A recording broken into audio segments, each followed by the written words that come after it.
Ассалаумағалейкум, бронтар, қалайсыңдар? Қалай жерде, жақсы ма? Ауыл ел, үй іші, бала шағамын есен ба? Мен қазір границада отырмын. Уральский Россиядан келіп қиын деп тұрмын. Қазақстанға қарай, Москвадан келдім.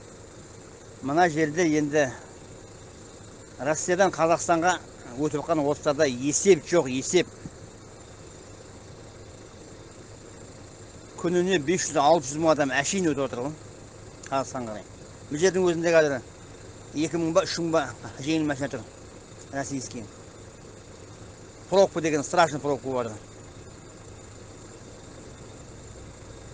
Енді жастармен, көп жастар ғой енді, сөйлесіп қалсаң, мобилизация дейді, соғысқа кетейін деп жатыр, содан қашып жатыр дейді. Бүкіл Россияң.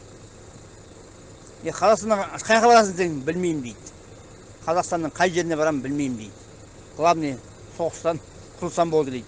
Сөйтіп қашып жатыр. Жастар бәрі. Не деген адам мынау, не деген? Башкирің бар, басқаң бар. Бір орыстар жаңа не деді, Путинді бірдеңе пидорас деді ғой. Оның кличкасы сондай деп.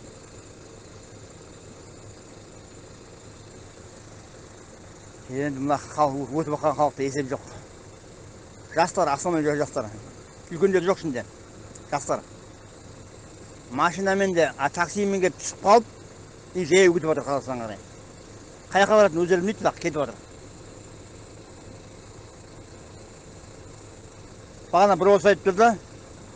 Бір осы айтты, мені алып кететін жаңа нер болса, жаңа қазақтар болса, 100 мың российский берем деп. Мені үйінде біраз ұстап жаңадай тамақ бердім жақсы, 100 мың российский берем деп дейді. Оңай емес. Әркімнің өзінің өмір сүргісі келеді. Не деген халқына келіп жатқан. Есеп жоқ халықта, есеп жоқ. Кіріп жатыр Қазақстанға бәрі, қашып.